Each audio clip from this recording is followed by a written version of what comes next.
Good morning students. I am your botany teacher Miss Narmata. Today we are going to see about the 7th lesson of plant ecology. Under that we are going to see the ecosystem. What is meant by ecosystem? The term ecosystem was proposed by A.G. Tansley in 1935, who defined it as the system resulting from the integration of all living and non-living factors of the environment, whereas Odum in 1962 defined ecosystem as the structural and functional unit of ecology.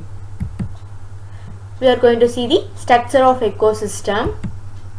Ecosystem comprises of two major components, that is abiotic components as well as the biotic components. Now we are going to see about the abiotic components, that is non-living components. It includes climatic factors, that is air, water, sunlight, rainfall, temperature and humidity. Adaptive factors like soil air, soil water and pH of soil, topography like latitude and altitude, organic compounds such as carbohydrates, proteins, lipids and humic substance, and inorganic substances like carbon, hydrogen, oxygen, nitrogen and phosphorus. Abiotic components play a vital role in an ecosystem, and hence the total inorganic substance present in any ecosystem at a given time is called standing quality or standing state.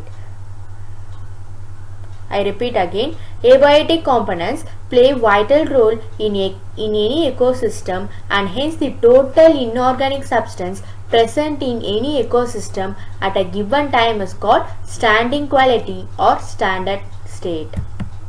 Biotic components, that is living components. It includes all living organisms like plants, animals, fungi and bacteria. They form the trophic structures of any ecosystem. On the basis of nutritional relationship, trophical levels of an ecosystem have two components. The two components are autotrophic components and heterotrophic components. Autotrophic components and heterotrophic components. Autotrophic components are organisms which can manufacture the organic compounds from simple inorganic components through a process called photosynthesis. In most of the ecosystem, green plants are the autotrophs and are also called as producers. Now we are going to see about the heterotrophic components. Those organisms which consume the products are called consumers and can be recognized into macro and micro consumers. Now we are going to see in detail about macro and micro consumers. Macro consumers. Macro consumers refers to herbivorous, carnivorous and omnivorous such as primary, secondary and tertiary consumers, whereas micro consumers are called decomposers, that is dead organisms. Decomposers. Decomposers are organisms that decomposes the dead plants and animals to release organic and inorganic nutrition into the environment, which are again reused by plants. Example, bacteria, actinomycetes and fungi. The amount of living materials present in a population at a given time is known as standing crop, which may be expressed in terms of number or biomass per unit area. Biomass. Biomass can be measured as a fresh weight or dry weight or carbon weight of an organism. Function of ecosystem. The functions of ecosystem include creation of energy creation, sharing of energy and cycling of materials between the living and non-living components of an ecosystem. Photosynthetically active radiation, PAR, we can see in detail. The amount of light available for photosynthesis of plant is called photosynthetically active radiation. In short, they will tell PAR, PAR, which is from of 400 to 700 nanometer in wavelength. It is essential for photosynthesis and plant growth. Generally, plants absorb more blue and red light for efficient photosynthesis. PAR is generally expressed in millimoles or square meter or second by using silicon photovoltaic detectors which detect only 400 to 700 nanometer wavelength of light. Now we are going to see about the types of carbon. That is green carbon, grey carbon, blue carbon, brown carbon and black carbon. Now we are going to see green carbon. Carbon stored in the biosphere by the process of photosynthesis is called green carbon. Grey carbon, carbon stored in fossil fuels such as coal, oil and biogas deposit in the lithosphere are called grey carbon. Blue carbon, carbon stored in the atmosphere and oceans is called blue carbon. Brown carbon, carbon stored in industrialized forest, wood used in making commercial articles is called brown carbon. Black carbon, carbon emitted from gas, diesel engine and coal-fired power plants is called black carbon. Productivity of an ecosystem. What is meant by productivity? The rate of biomass production per unit area in a unit time is called productivity. It can be expressed in terms of GM per meter square per year or kilocalorie per meter square per year. It is classified as given below, that is primary productivity, secondary productivity and community productivity. Now we are going to see about the primary productivity.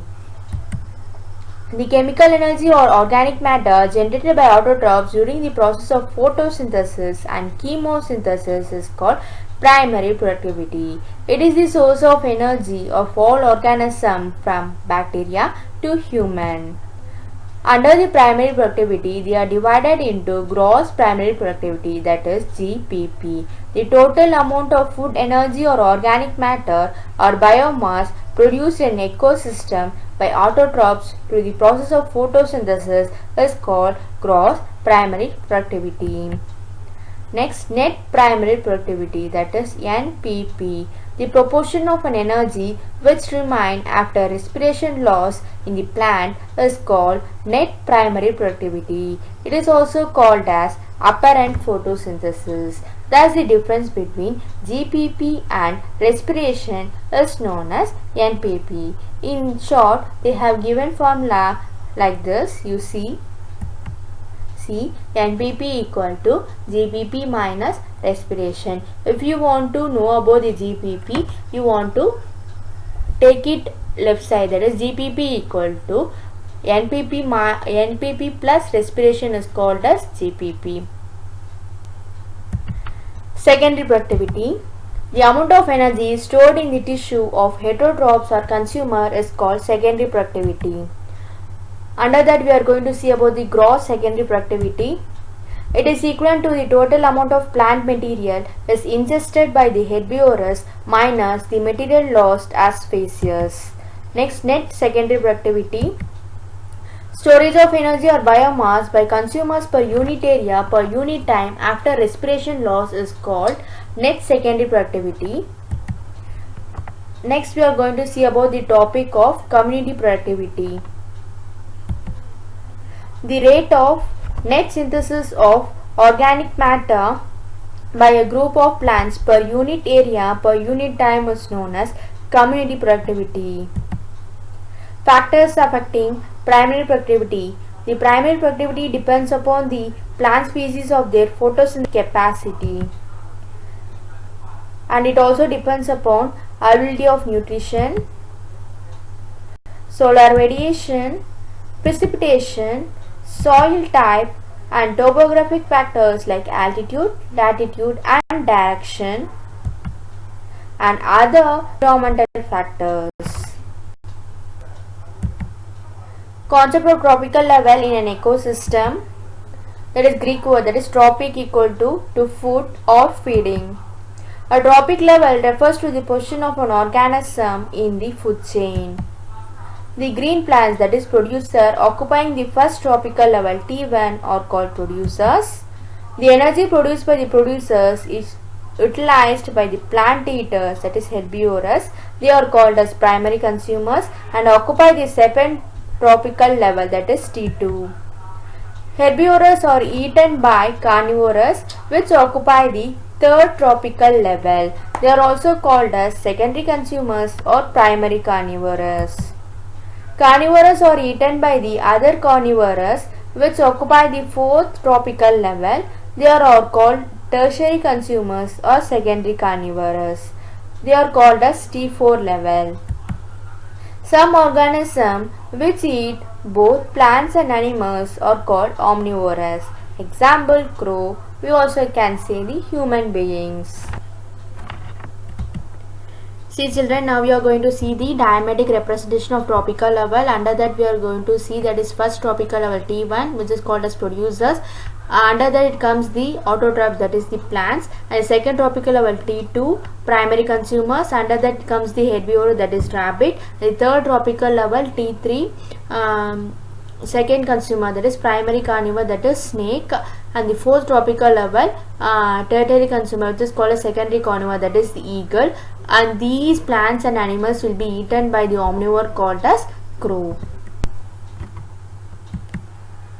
Next, energy flow. The transfer of energy in an ecosystem between tropical level can be termed as energy flow. It is the key function in an ecosystem.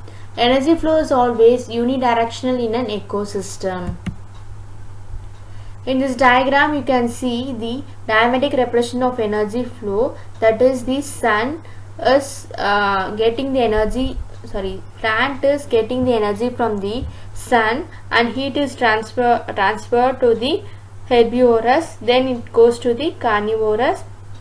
After the death of the carnivorous or the plant, it goes to the decomposers. That is, decomposers is said to be a bacteria or some other microorganisms which will eat the dead organism and live their life.